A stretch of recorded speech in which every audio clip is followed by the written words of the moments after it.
सातवीं कक्षा हिंदी। बच्चों, इस वीडियो में हम हमारे जो हिंदी का टेक्स्ट बुक है उसका पाठ 7 जहाँ चाह वहाँ राह, ये पाठ का अध्ययन करने जा रहे हैं। आपने इंग्लिश में सुना होगा proverb, where there is a will there is a way, मतलब जहाँ चाह वहाँ राह। अगर करने का पूरा इच्छा हो तो कोई हमें रोक नहीं सकता। हर हाल में हम कोई ना कोई राह या रास्ता निकाल लेंगे। ये पाठ का लेखिका है अनुराधा मोहिनी। अनुराधा मोहिनी, उनके बारे में हम पहले देखते हैं। जन्म 21 सितंबर 1961 महाराष्ट्र के नागपुर में हुआ। उनका जन्म हुआ 21 सितंबर सितंबर 21 को 1961 1961 महाराष्ट्र के नागपुर में। परिचय यानी उनका इंट्रोडक्शन। अनुवाद के क्षेत्र में अनुराधा मोहिनी जी ने अमूल्य योगदान दिया है। अनुवाद यानी ट्रांसलेशन के फील्ड में इन्होंने बहुत ही ज़्यादा योगदान यानी कंट्रीब्यूशन अपना काम अपने तरफ से जितना हो सके उतना काम उन्होंने दिए हैं। तथा आपने अनुवाद, विविध पारिभाषिक कोशों की निर्मिति में सहभाग, वैचारिक एवं ललित पुस्तकों का संपादन किया है। उनका और क्या क्या काम है? अनुवाद के क्षेत्र में तो काम किया ही है, और विविध यानी अलग अलग पारिभाषिक कोशों की अलग अलग पारिभाषिक यानी जो टर्मिनोलॉजी, एक एक सेपरेट जो वर्ड्स होते हैं, एक एक टर्म्स, उसका टर्मिनोलॉजी का अलग कोश होता है। कोश यानी डिक्शनरी। तो अलग अलग पारिभाषिक कोशों की निर्मित यानी बनाने में भी इनका सहभाग है, यानी इनका सहयोग है, कोऑपरेशन है। और वैचारिक एवं ललित पुस्तकों का भी संपादन करना, एडिटिंग करना। वैचारिक यानी जो हमें सोचने में मजबूर करते, विचार को उत्तेजित करने वाले जो पुस्तक है उसे वैचारिक पुस्तक कहते हैं, और ललित पुस्तक भी। प्रस्तुत कहानी में लेखिका ने संकल्प शक्ति और उसके समुचित क्रियान्वयन से असंभव काम को संभव करने की प्रेरणा दी है। तो प्रस्तुत कहानी जो हम अभी पढ़ने जा रहे हैं, उस कहानी में लेखिका ने संकल्प शक्ति यानी रिसोल्यूशन नहीं तो हम बोलते हैं डिटर्मिनेशन। कोई एक काम करने के लिए हम ठान लेते हैं तो उसे हम कहते हैं रिसोल्यूशन। तो संकल्प शक्ति का और उसके समुचित क्रियान्वयन यानी वो जो हमने डिसाइड किया उसको कैसा क्रियान्वयन यानी इम्प्लीमेंटेशन में लाता है, यानी किस तरह लागू करना है। हमने सोच लिया, ठान लिया, लेकिन हम उसके लिए कुछ नहीं करेंगे, हाथ में हाथ धरे बैठेंगे, तो हमारा जो रिसोल्यूशन है वहीं के वहीं मन ही मन रहेंगे। उसका इम्प्लीमेशन नहीं होगा, इसका क्रियान्वयन नहीं होगा। उसके लिए हमें उसके लिए काम करना होगा। ये सभी असंभव काम को संभव बना सकते हैं, यानी नामुमकिन को मुमकिन बना सकते हैं। इस बात को एक्सप्लेन करते हुए या इस बात को अच्छी तरह समझाते हुए ये कहानी उन्होंने लिखी है। तो यहाँ पर आपके लिए कुछ लेखन कार्य भी दिया हुआ है। ये हमारा पाठ शुरू होने से पहले, जैसे कि स्वयं किए हुए कार्य बताओ तो सही, घर, परिवेश, विद्यालय, त्योहार, ये सब आपका राइटिंग स्किल का है। चलो हम लेसन्स देखते पहले। येसंबा गांव के पाठशाला की घंटी बजी। धुआंधार बरसात हो रही थी। वर्षा के कारण प्रार्थना मैदान पर ना होकर कक्षा में संपन्न हुई। येसंबा गांव एक गांव का नाम है। वहाँ की पाठशाला स्कूल, उसकी घंटी बजी, स्कूल की घंटी बजी, बच्चों को सबको भी अंदर जाना है। धुआंधार बरसात हो रही थी, यानी बहुत ही हेवीली, बहुत ही जोरदार बारिश हो रही थी। वर्षा के कारण, वर्षा यानी बारिश, बरसात का बारिश का समानार्थी शब्द है वर्षा। वर्षा के कारण प्रार्थना मैदान में पर ना होकर कक्षा में संपन्न हुई मतलब पूरा हो गया। जो प्रार्थना है क्लास शुरू होने से पहले उसका नॉर्मली मैदान में होता है, लेकिन आज बरसात के कारण क्लास के अंदर, कक्षा यानी क्लास। उपस्थिति लेते हुए गुरुजी ने देखा कि आज कक्षा में बहुत कम विद्यार्थी है। उपस्थिति यानी हाजिर यानी प्रेजेंस, अटेंडेंस लेते हुए गुरुजी ने ये बात का ध्यान दिया कि कक्षा में आज बहुत ही कम बच्चे हैं, कम विद्यार्थी हैं, स्टूडेंट्स हैं। आज इतने विद्यार्थी होंगे, अनुपस्थिति रहने का कारण क्या है?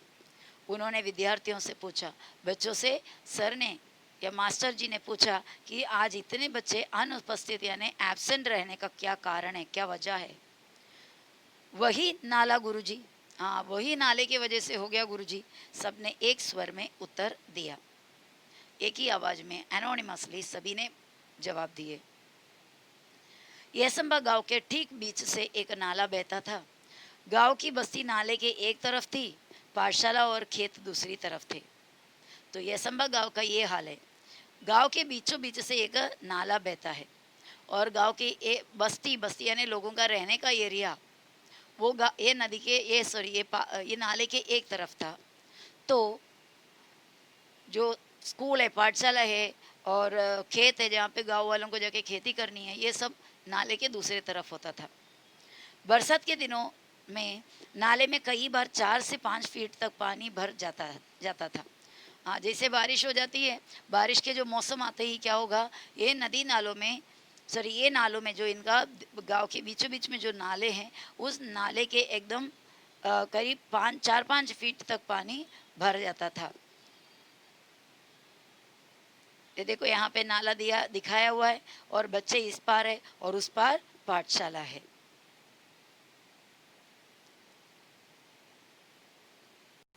बड़े बुजुर्ग तो किसी तरह अपने गाय बैलों के साथ नाला पार कर खेतों में चले जाते। हाँ, बड़े बुजुर्ग यानी जिनको ताकत है और जिनको और कोई चारा है नहीं, जाना ही पड़ेगा।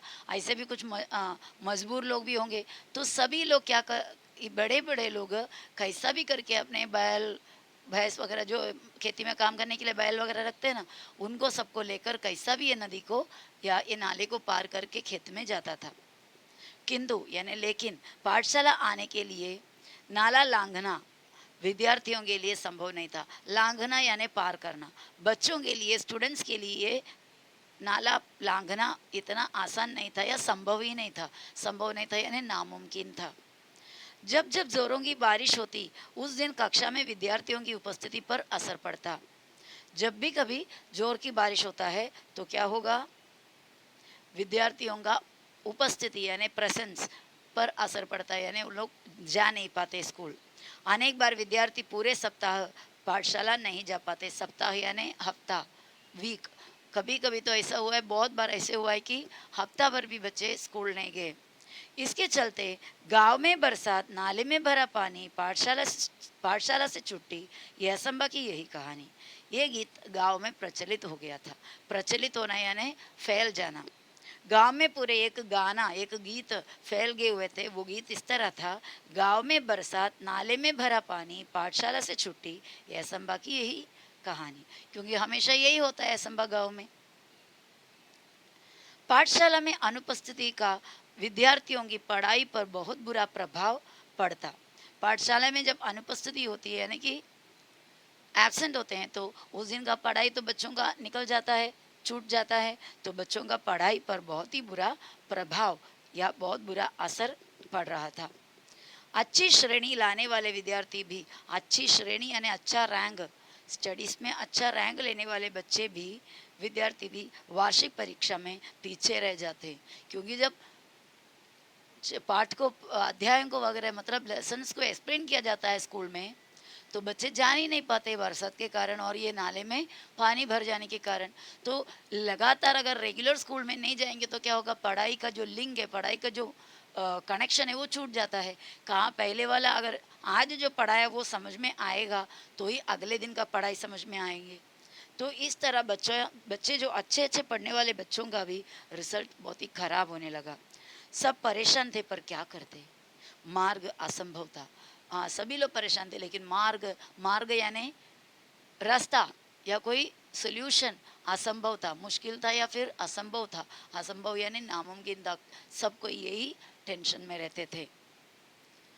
असंभव में मूल शब्द संभव होता है। देखो जिस तरह हम इंग्लिश में बोलते हैं इम्पॉसिबल, खुद बोलते हैं कि I am possible, IMPOSSIBLE, I am possible. Impossible खुद बोलते हैं कि मैं पॉसिबल हूँ। तो संभव, असंभव के अंदर संभव ही तो है। उसके संभव के साथ एक अ जोड़ना पड़ता है। यही संभावना एक दिन एकाएक काम कर गई। यही जो चांस, ये जो सोच लोगों का असंभव के अंदर संभव है, वो शब्द है, उसका मूल शब्द वही है। ये सोच ने इस गांव में बहुत ही बड़ा इतिहास बना लिया। हुआ ये है कि मतलब अभी क्या हुआ था वो बता रहा है। हुआ यह कि उस दिन भारी वर्षा के कारण ये असंभव के अधिकांश विद्यार्थी पाठशाला नहीं जा पाए थे।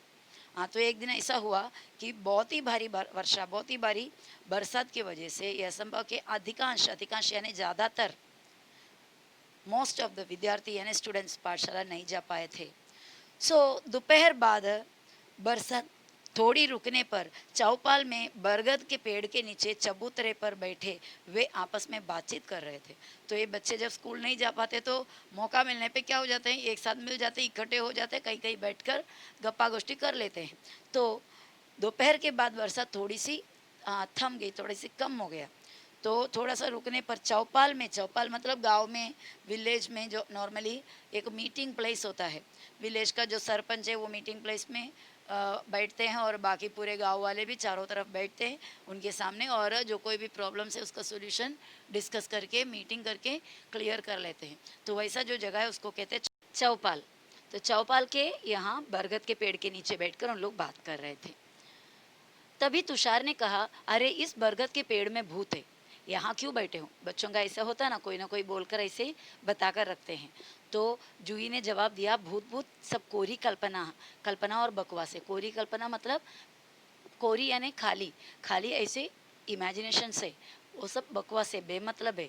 क्या हम में से किसी ने भूत देखा है? सब केवल मनगढ़ंत बातें हैं। हाँ, किसी ने अभी तक तो भूत को देखे ही नहीं है। ये सब मनगढ़ंत बातें हैं। मनगढ़ंत मतलब अपने अपने मन के हिसाब से लोग एक एक कहानियाँ बना देते हैं। जूही ने ये कहकर बातचीत को आगे बढ़ाई। आज एक और अनुपस्थिति लग गई मेरी। अब तक 14 अनुपस्थितियां हो चुकी इस बरसात में, उज्ज्वला ने परेशानी भरे स्वर में कहा।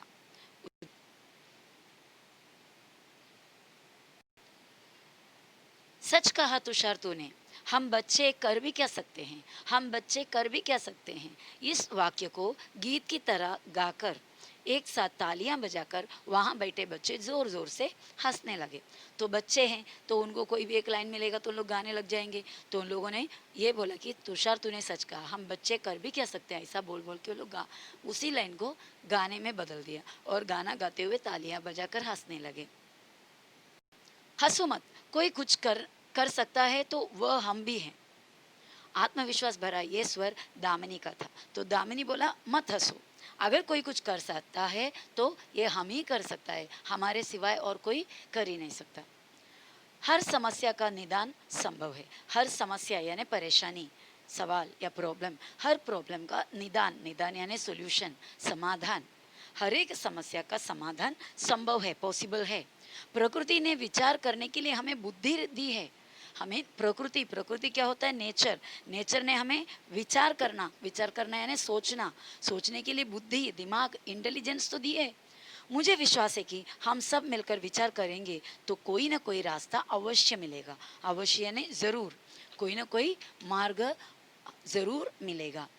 कोशिश करने वालों की कभी हार नहीं होती। दामिनी की बातों ने बातचीत का माहौल बदल दिया। माहौल क्या होता है? वातावरण। तो जिस बारे में, जिस तरह उन लोगों का अब तक का बातचीत था वो पूरे उसका माहौल ही बदल गया दामिनी के कहने पर। हर कोई गंभीर होकर समस्या के हल के बारे में सोचने लगा। सभी लोग बहुत ही गंभीर यानी बहुत ही सीरियस होकर समस्या का यानी ये प्रॉब्लम का हल सोचने में लग गया। हल मिल गया, हम बरसात में भी पाठशाला जा सकते हैं। आशीष की आंखों में चमक और स्वर में उत्साह था।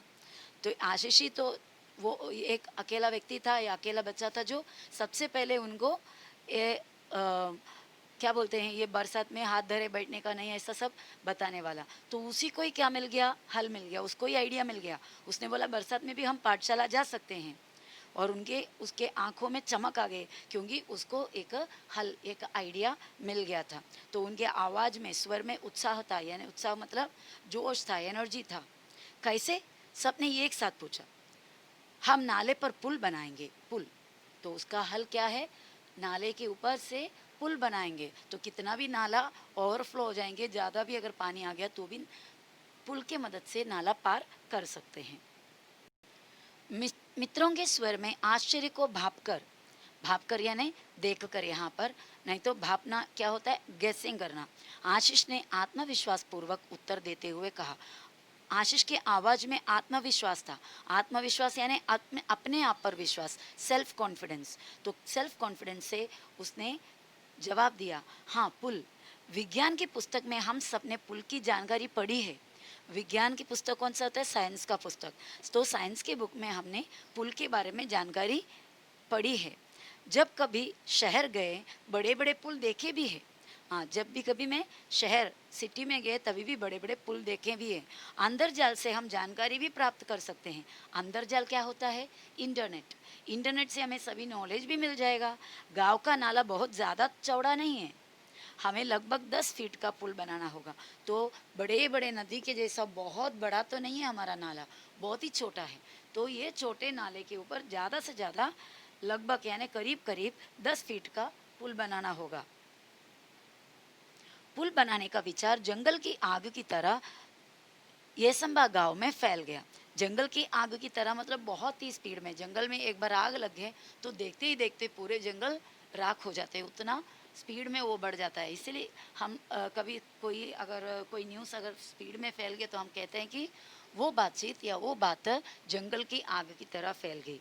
तो इसी तरह पुल बनाने का ये जो सोच है जंगल के आगे की तरह गांव में सब जगह में फैल गया।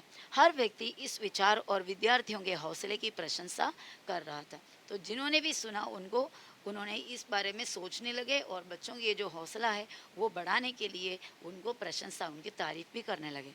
विद्यार्थियों ने छोटे छोटे समूह क्या होता है, ग्रुप बनाकर इस प्रकल्प की बारीकियों पर काम करना शुरू कर दिया।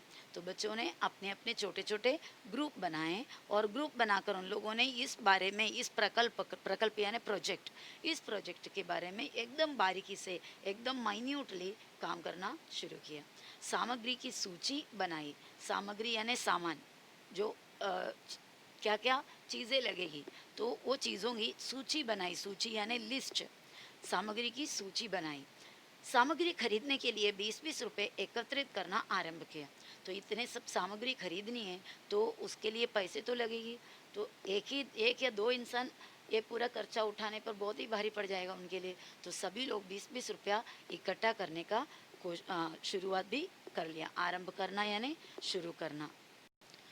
अब अब तक पाठशाला के शिक्षक और गांव के लोग भी सहायता के लिए आगे आ चुके थे।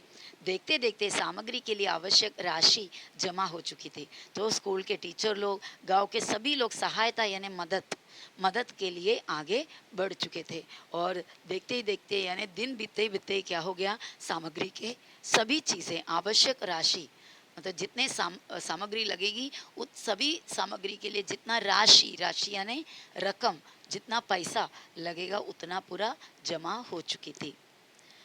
बुजुर्गों का अनुभव। तो देखो यहाँ पर इस पुल बनाने के लिए किस तरह उन लोगों ने एकता के साथ कैसा काम किया, क्या क्या बुजुर्गों को भी उन्होंने छोड़ा नहीं या उनका भी महत्व नहीं समझा, ऐसा नहीं, उनका भी महत्व समझा। बुजुर्गों का अनुभव, क्योंकि बुजुर्ग लोग अनुभव से भरे होते हैं, तो उनके अनुभव, युवाओं की शक्ति, नौजवान लोगों की ताकत, विद्यार्थियों का उत्साह। और इसमें उत्साह यानी जोश किसके, बच्चों के, स्टूडेंट्स के, सब साथ मिलकर काम कर रहे थे। सब साथ मिलकर काम कर रहे थे। संगठित प्रयासों, संगठित यानी ऑर्गेनाइज कर यानी एक दूसरे के साथ मिलजुल कर, ऑर्गेनाइज्ड प्रयास मतलब कोशिश, ऑर्गेनाइज्ड कोशिश के से काम आकार लेने लगा। आकार लेना यानी कोई भी काम आकार लेना मतलब शेप लेने लगा या बनने लगा।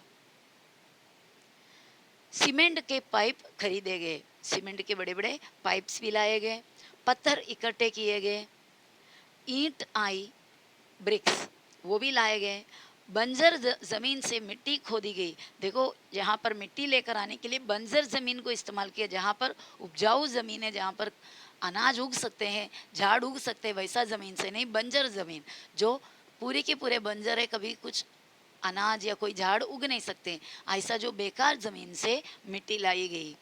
गांव के छगन बाबा नामक एक बुजुर्ग ने प्रचुर मात्रा यानी बहुत ही अधिक मात्रा में, बहुत ही ज़्यादा क्वांटिटी में रेत उपलब्ध करा दी। कहीं से तो रेत सैंड उपलब्ध करा दी यानी अवेलेबल करके दिया। पुल बनाने के लिए पूरे गांव के हाथ एक साथ मिट्टी का भराव करने लगे। तो जितना मिट्टी वगैरह भरना था, गांव के सभी हाथ उसमें शामिल था, यानी हर कोई इसमें हाथ बटाए, कोई पीछे हटकर नहीं खड़े रहे। हर दिन स्वप्न पूर्ति, ये स्वप्न पूर्ति क्या होता है? सपनों का साक्षात्कार होना, सपने सच हो जाना। स्वप्न पूर्ति की ओर एक एक कदम बढ़ाने लगा था गांव। अब उनका सपना गांव में एक पुल बनना उस नाले के ऊपर, वो सपना था। वो सपने धीरे धीरे उस सपने का पूर्ति की तरफ उन लोग कदम बढ़ाने लगे। अंततः आनंद की वह सुबह भी आ गई। आखिर में, अंततः यानी आखिर में आनंद की, खुशी की वो दिन भी आ गई। वर्षों की कठिनाई दूर हुई, सालों से जो कठिनाई, जो परेशानी है वो दूर हो गई। केवल 15 दिनों में ग्रामीणों और विद्यार्थियों के सामूहिक श्रमदान से पुल बनकर तैयार हो चुका था। श्रमदान क्या होता है? वॉलंटरली किसी काम के लिए जुड़ जाते तो उसे श्रमदान कहते हैं। मतलब वॉलंटरी वर्क, या किसी के क्या बोलते हैं कि कोई पगार का उम्मीद नहीं, और किसी के कहने पे नहीं, खुद होकर अपनी मर्जी से, अपने मन से जब कोई काम करते हैं समाज के लिए, तो हम कहते हैं सामूहिक श्रमदान। तो विद्यार्थियों ने और ग्रामीणों मतलब गाँववासियों ने, गाँववासी, गांव में रहने वाले लोग, ये सभी मिलकर पुल बनाकर तैयार कर दिया। पूरे गांव के लिए ये अद्भुत उपलब्धि थी। यहाँ पर उपलब्धि यानी उपलब्ध करना, यानी अवेलेबल करना, पर यहाँ पर उपलब्धि का मतलब हो गया अचीवमेंट। उनका बहुत ही बड़ा एक अचीवमेंट थी ये पूरे गांव के लिए। सभी ने एकता, संगठन और श्रमदान का महत्व भी समझा था। तो इसी काम के दौरान सभी लोगों को एकता का महत्व क्या है, संगठन यानी ऑर्गेनाइज होकर काम करना, मिलजुल कर काम करना, उसका महत्व क्या है, और श्रमदान यानी वॉलंटरी वर्क का काम महत्व क्या है, ये लोगों ने समझा। बरसात में इस बार भी नाले में पानी भरा था, पर विद्यार्थी हंसते खेलते पुल से पाठशाला की राह जाने लगे। बरसात में, बारिश के मौसम में इस बार भी, यानी ये सब होने के बाद की बात कर रहा है, पानी भर गया था, लेकिन बच्चे, स्टूडेंट्स हंसते खेलते हुए पुल के ऊपर से पाठशाला की तरफ जा रहे थे। पुल भी विद्यार्थियों के हौसले को दाद देता यानी उसका तारीफ करता हुआ, उनका हौसले को आगे बढ़ाता हुआ, शायद पुल भी इस तरह बोलता होगा, मानो मनी मन कह रहा था। यानी ये पुल भी शायद ऐसा मानो कि मनी मन कह रहा था, जहाँ चाह वहाँ राह। मतलब where there is a will there is a way। यानी अगर आपको कुछ काम करनी हो, आपने ठान ली हो, तो अपने आप, अगर आप कोशिश करोगे तो अपने आप रास्ता निकल आएगा। जूही ने अपने बड़े भाई की सहायता यानी मदद, पुल के उद्घाटन क्या होता है? इनाग्रेशन। कोई एक नया चीज़ बनता है तो कोई व्यक्ति को बुलाकर, कोई सम्मानित व्यक्ति को बुलाकर उसका उद्घाटन करते हैं, यानी फर्स्ट जो एंट्री उसमें करते हैं, दैट इज उद्घाटन। तो उद्घाटन का वृत्तांत यानी न्यूज़ बनाया। और संगणक की सहायता से, संगणक क्या होता है आप सब जानते हैं, कंप्यूटर की मदद से शिक्षा निरीक्षक बोलेगा तो एजुकेशनल इंस्पेक्टर, उनके सामने प्रस्तुत किया। यानी ये पूरे बात कैसा बच्चे और गाँववासी मिलकर ये बनाया, उसका पूरा कहानी। और ये पुल का जो उद्घाटन की जो न्यूज़, ये किसको दिया? एजुकेशनल इंस्पेक्टर को, शिक्षा निरीक्षक के सामने प्रस्तुत किया या उनके सामने रखा। यहाँ कुछ मीनिंग्स भी हमारे टेक्स्ट बुक में दिया हुआ है।